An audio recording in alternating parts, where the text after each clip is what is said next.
Rebonjour, rebonsoir chers compatriotes, bisika nous tous bozali, bon on a besoin d'un cadre émission sur actualité expliquée, bozali donc branché sur 3 fois w.changu.com, télé Changu, la web TV de la culture, de l'excellence, Nazali Fabian Var Kuswanika, Wabuka Kabakata, Kapungwa Mundedi, Mianamia Kongungunga, Kuputu.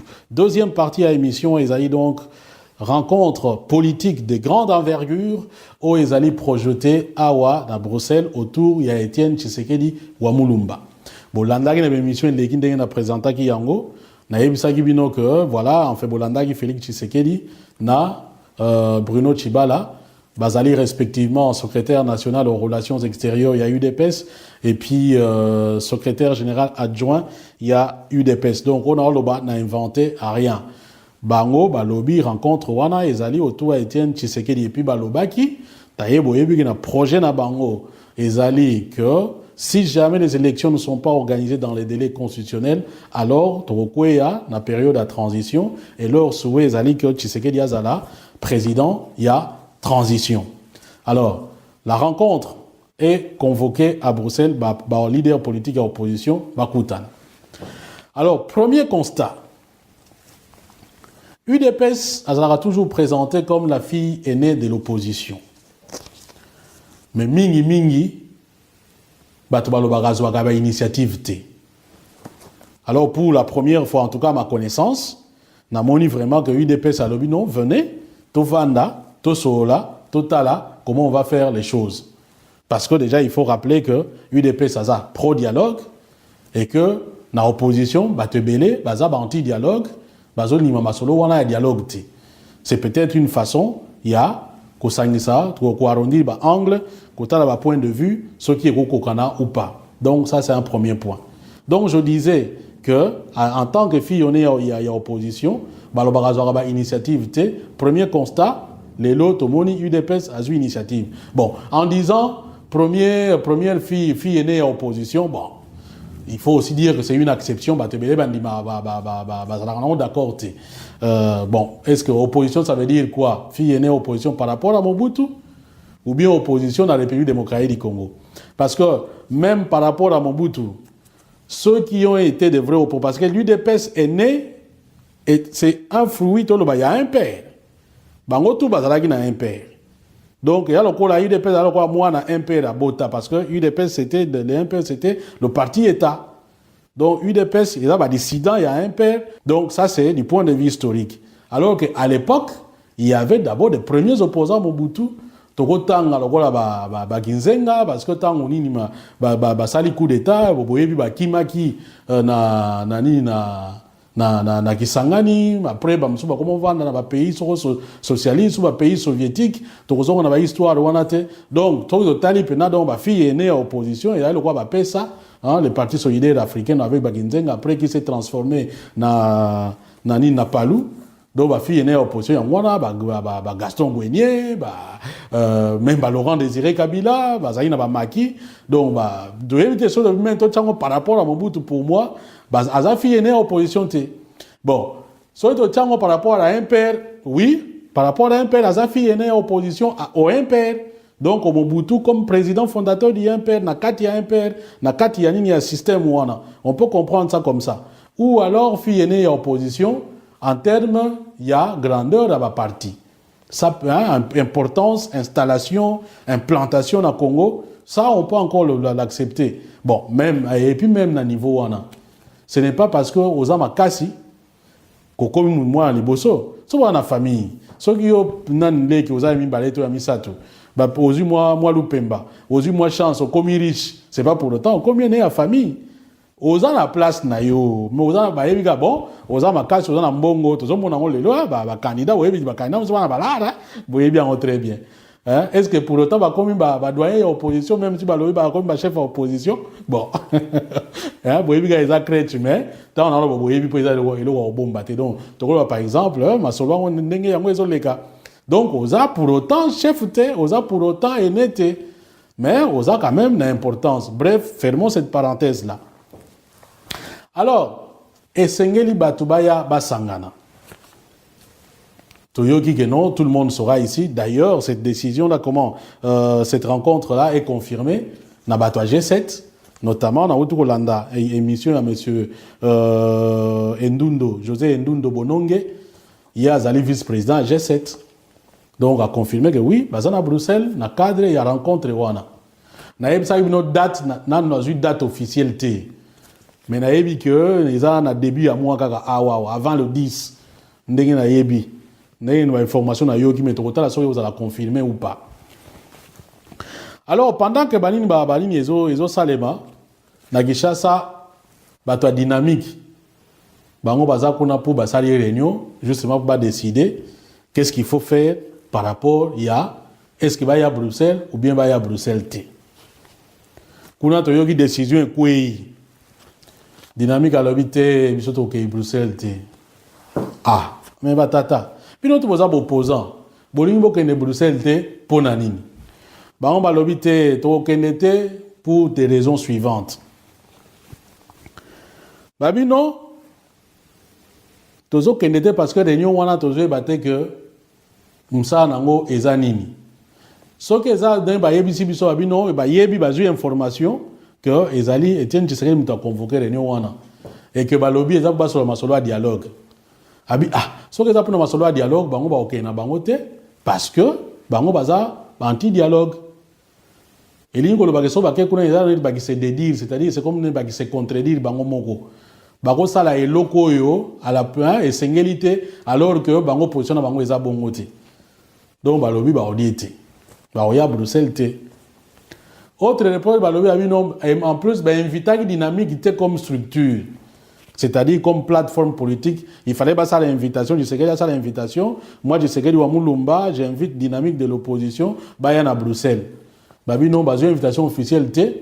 En plus invitation ngo bango bazwa kia on a téléphone ba bengi bango kaka bana mai bino na kini kuna ndeni ni boya Bruxelles masolo eza koto. Donc voilà babi compte tenir ba ni wana comme ba contacta ki bato moko na kati ya dynamique donc comme opérateur politique na bo baza na kati ya dynamique mutu na ndenge na ye soki ba koya na ndenge na bango ba koyi koya mais dynamique comme structure bango ba koya na bango te. Des décisions bazui lobby yango wana. Mais avant la décision, on a d'abord la décision, la réunion moussous. Bah reprocher ni balobi non mais de réunion à Bruxelles ils ont anomalie tous comprendre les andengeni. Bah relever anomalie mitan 5 anomalies selon bango. Ngate dynamique mutazolo. Car on est dans le bango anomalie ali boso ba relever balobi babino ba invitation ba bengisi bango na téléphone. Moko kuta lobi ba benga sur téléphone de bana mikende quand même tous ba responsable et puis bango ba responsable bilo kwa senga ba nkoma moi signature ba mon appel que non ezaye moko voilà leader maximum muto a signé bino bango ba benga sur téléphone de grille fali boso ba bengi bango na téléphone.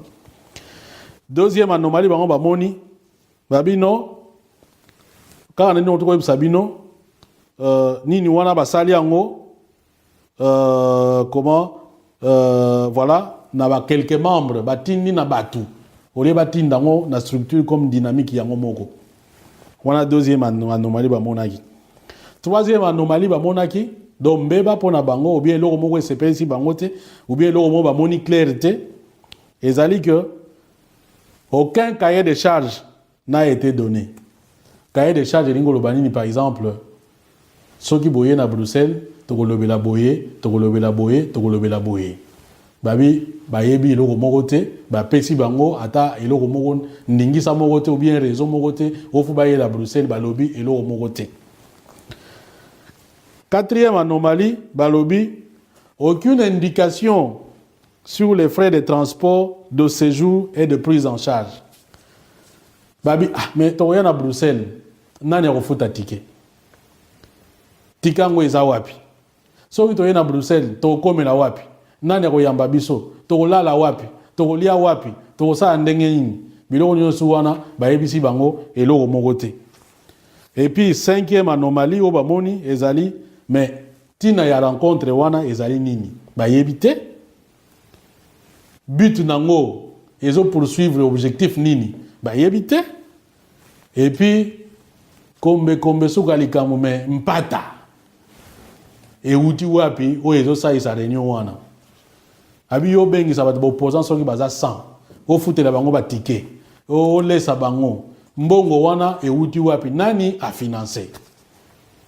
Nde bango biloko ba moni clarité yango wana na yebisi na laki lobby ou avant-hier alors lobby décision ko yebabi non compte tenu ya ba flou makambo ebele biso to kende Bruxelles T. Ngam na lobby te, je vous explique. Ndenge dynamique a décidé. Alors maintenant, toi qui se posé la question, est-ce que la raison wana est vraiment kaka yango wana? Est-ce que la raison wana est yango wana? Tu éviter. Et cause la ya solo, tout comme cause la nango pe échappatoire. To kota siko ba hypothèse. Alors ana alo ba hypothèse na binde ko moko sa ya lo bagi atana tanga commentaire moko o ba hypothèse ka ba hypothèse. Eh mon frère. Soko yebi eloko te, il faut osala ba hypothèse. Soko sali hypothèse te, c'est-à-dire que tu refuses de réfléchir au tigi likamuka mark wana donc pona yo yango moni makambo ebele évoluer kate. Bato yo batanga mingi. O basala ba mémoire, basala ba doctorat. Bakoyebisa yo tina ya hypothèse.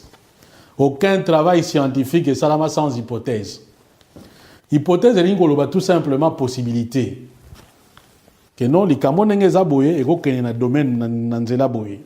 Les kamone za wa ta monsieur okende koto yo. Mais si ko yo ko sa yango basala ka recherche. Donc soko sa travail, o tie hypothèse obi non. Ndenga na moni Tshisekedi ya bengi si batu po bandima ye ya la président transition. Pour petite possibilité na yowana. Après bandi recherche. Ah, pour nani Tshisekedi ya bengi si batu pena est-ce que ça pena bongo o bandi a oyo o ke kuna yo ah oui webi tamu so kutana mutu ide pesa mais za bongo webi ke za bongo. O ke kuna okutana tamu ndele mombo ya sona na mutu a parti wana. Abi oui nous toujours travailler de sorte qu'à la président. Ni tout ça. Après malembe. Alors, le jour où on sangi sabani tango sa recherche na yo, au moins que vraiment tu ne peux plus te tromper, au comme une certitude, alors ne au confirmer hypothèse na yo. Donc voilà, tu comprends y hypothèse te.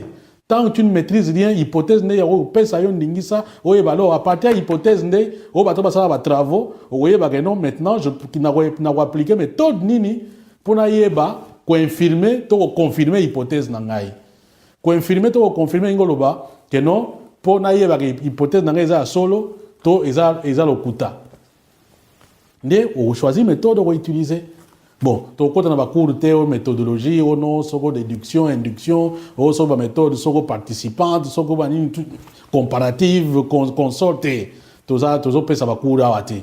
Je vous dis tout simplement, voilà, dans une réponse, on a pas une hypothèse. Hypothèse, la vie est très importante. Et même dans le domaine de la science, on a une hypothèse. Donc, on a une hypothèse, c'est tout simplement forme de possibilité par rapport à la situation.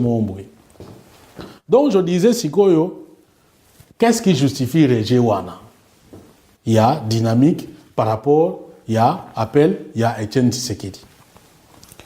Alors, première tentative, il y a compréhension. Nous pouvons nous poser la question.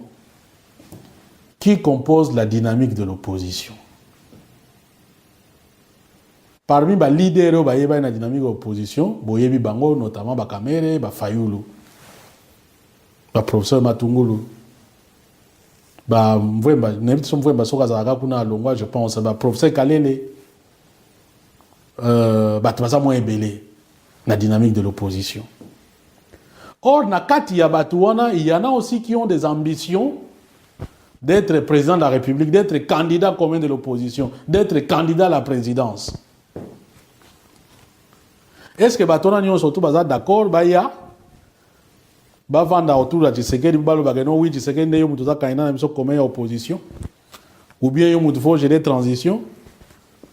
Parce que surtout l'année où Sabino Ndenge m'a sauvé les gars qui d'abord au niveau il y avait interview au PSA et non mais voilà ce qui est élection salamité qui c'est qu'il va proposer na UDPS comme président de transition. Est-ce que position on va tout ba CPI nango? Point d'interrogation. Ce qui n'a bien zone par exemple dans une hypothèse monsieur par exemple il y a Ndeko Vital Kamerhe. D'autre part, on a annoncé que Ndeko Moïse Katumbi a osala pe wana. Bon, yebi masolo les gars qui en candidature les gars kuna, bango mi ba candidat, mais bon, ba lobaki mutu mo a proposé a annoncer candidature té. Moi nungu ezali parce que Moïse Katumbi a annoncé candidature quand même à lobino to yokana kité. Or nous savons que selon Badir, Moïse Katumbi a osala na rencontre wana. Est-ce que c'est une des raisons peut-être parce que toujours on a coulisses, il y en a qui soupçonnent qu'il y a déjà un deal très avancé entre UDPS et Moïse Katumbi. Est-ce que ça peut être l'une des raisons? On ne sait pas. Quand on pose la question, qui finance? Qui finance?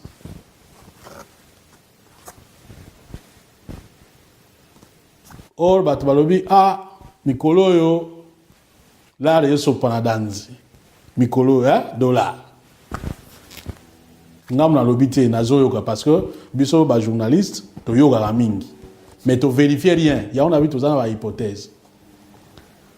En disant qui finance,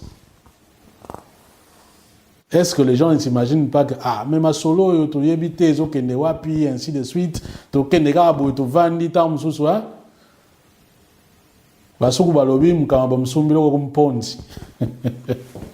c'est-à-dire que niaou basombaka ye na nini te na sakite il faut mona yo fongola yo mona et donc on y va banyo ateke la personne niaou na sak bien de to diete nazo kanisa kaka nazo ko expliquer bien.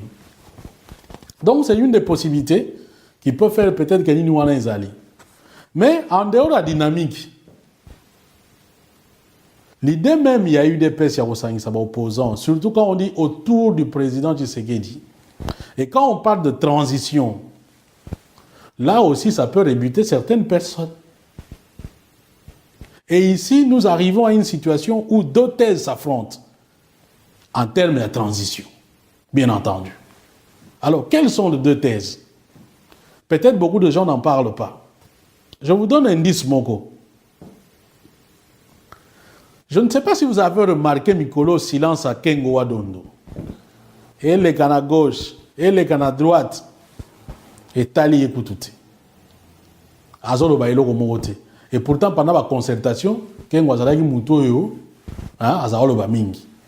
Mais Awa, Azo Kipe Masolo Wanate, aux transitions, aux cours constitutionnels, au Boye, Kengo Azolo Bailo Komogote. Et pourtant, l'autre scénario, selon Batumsou, selon l'interprétation de Landa Kiamou, les gens disent que l'interprétation de la Cour constitutionnelle par rapport à l'article 70 de la Constitution ne veut pas dire que le président va rester en place. Pour nos opposants, le 19 décembre, nous entrons dans une transition. Donc, cela veut dire que Koti, Nani Niwana, il y a fin à mandat président. Et là, on dit que, comment on appelle ça, la force majeure, et donc l'intérim doit être assuré par le président du Sénat. Surtout que le président Kabila aura démontré sa mauvaise volonté à organiser les élections. Donc, nous avons une transition, c'est vrai, mais la transition sera assurée conformément à la Constitution et ça doit être le président du Sénat qui va faire l'intérim. Donc, dans cette logique-là, Kengo Adondo a bien positionné. Il y a peut-être des débats où on n'a même pas. Et nous avons des informations comme quoi une coalition, ou dit, que dis-je, moi, comment, moi, force Moropé, ils ont travaillé par rapport à l'hypothèse. Donc, il y a par exemple des fans dans le sens où, oui, même il y était, mais il y a aussi beaucoup de fans, il y a l'hypothèse que c'est le président de la transition. Qu'est-ce que je dis? C'est le président du Sénat qui va assurer l'intérim jusqu'à l'organisation des élections pendant une période telle que la Cour constitutionnelle, telle que la Constitution l'indique. Cette thèse-là s'oppose à la nouvelle thèse où UDPS Abimisi. UDPS à l'obitin, Bolanda Ginani, M. Chibala, Bruno Chibala, Abime, Nini Wana, président du Sénat, à cause de position, à cause de place, ce qui mandat est Katanaki. Que non, par exemple, président Koufi, pendant mandat, ou bien aza na handicap moko boye moya continuer musala na ye zate pendant mandat na ye zo courir ou bien eloko mo boye pendant mandat bien ba destituer ye mais awa mandat e katanité mandat e suki et que constitution ezo prévoir eloko moko te que non soki ba élection e salamité président aikoza ndenge ni donc yango bango balobi bon comme constitution azo loba eloko moko te place wana c'est-à-dire que il faut ba politiciens ba sangana ba yokana qu'est-ce qu'ils vont faire c'est ce qu'ils ont appelé les compromis politiques na émission les gars qui n'expliquent qui bino o est compromis politique et ça iloko nini et na pesa un exemple il y a compromis politique en 1992 na landa ku ndeko mo benga mon cher mais compromis politique en oyo bat batira ka ba leçon te o ya 92 et pesa nini po oyo ya nini ya 2000 soko 16 ya opesa quelque chose c'est une réaction que je donne ya muta benga ingai. Donc voilà thèse mususu alors na thèse wana pour na bango ya compromis politique wana c'est-à-dire qu'il y aura une transition et cette transition là doit être assurée par Étienne Tshisekedi comme président en transition. Pourquoi Étienne Tshisekedi? Parce que c'est lui qui a gagné les élections. C'est le président élu. Bon, c'est une possibilité. Maintenant, surtout le président élu, quelque part, nous pouvons aussi, surtout creuser les sous-sous. D'ailleurs, il y a comme ça, comme il y a même Fabien. Bon, ce qui est un président élu, il y a peut-être mon qui a prêté serment. Donc, il y a un mandat, il y a comme une souka le 19 décembre. Alors, pourquoi il faut un président à la transition? Dans mon comme ça, lobby, à 8 heures, il y a comme une possibilité de se représenter. Donc, lui, il peut rester en place en attendant l'installation du nouveau président. Bon, il me semble que c'est ma campagne politique à Congo est compliqué. Donc voilà un peu ma thèse en wana ndenge ezali kondongwana et okoma wapi et osuka wapi na minute yo to éviter. Donc na éviter bande ko so na zalaki un peu plus clair parce que moi distraction est côté un peu na moi li solo ya bandeko na auto ko rappeler sur mandat pe à président Tshisekedi parce que il après étape serment. Voilà donc normalement c'est donc deko wana yé mandat na yé aussi d'après normalement na le 19 décembre. Bon, na yé dépêche ba le bagazo qui impérium té donc moyen tout ça va inizate bon. Voilà, ça c'est un autre débat. Je disais donc ben on verra qu'est-ce que ça va donner. Nous sommes en train de suivre la situation et donc je vous dis que ici en tout cas d'ici une semaine ou d'ici quelques jours tout le monde est un peu plus clair sur rencontre wana il y a Bruxelles autour du président Tshisekedi tozala wana certainement ceux qui va accréditer biso et on ne manquera pas en tout cas de repasser bino information peut éclaircir bino et puis surtout que ça bino va retomber toyoki soki osala sur 2 jours voilà na autour ça non bato baza annoncé wana bato bakozala wana mais toujours continuer ko fouiller bato G7 déjà en tout cas bango bakozala ça c'est clair bango bakozala et puis même na etali dialogue bato G7 apparemment position na bango contrairement à bato dynamique o balobi que non bango baboyi dialogue bato G7 bango balobi peut-être bango que na dialogue ce qui est pour garantir respect et la constitution. Voilà mes chers compatriotes, nao etali lelo émission na biso hein donc partout na biso bino makambo etali UDPS to kokuta na bongo na ngonga mikolo ezali koya comme toujours ceux qui vous donnent à moi point de vue beaucoup toujours au komelangai et puis toyeba ko débattre ko échanger. Voilà na sugisi awa peut-être naïba ko rappeler banini ba manifestation ndenge na annonçaki yango awa donc manifestation ezali prévue le 4 décembre, qu'est-ce que je dis? Le 4 juin, ici à Bruxelles, et puis dans Bamboka Ebele, notamment na Danemark, Boyoki, né notre web Sabino, et puis lancement officiel, il y a collectif des mouvements citoyens congolais de la diaspora, Nkosi ya Congo, samedi 18 juin 2016 à Charleroi, sur avenue Général Michel, numéro 1E à 6000 Charleroi, donc rencontre Wana et Gozala de 13h à 4, ouais, de 13h à 18h. Et puis Naoutai Koyem Sabino au Italie Bandeko ya Danemark. Voilà, Nathan Ngoli Soussou. Bango donc à l'association des Congolais résidant au Danemark en sigle ACODA. Donc Bango peut organiser marche pour dénoncer la tuerie à Beni et puis dire non au troisième mandat. Il y a Joseph Kabila. Donc ça sera le 4 juin de 12h à 15h à Copenhague. Nous sommes là au Danemark. Alors, un message est signé par Jean-Claude Mbombo, vice-président. Donc, il y a Association congolaise na Danemark. Voilà. Merci à vous tous. Tokutani Bongo na Mikolo Ezali Koya. Toujours dans le cadre, il y a émission Nabiso Actualité expliquée.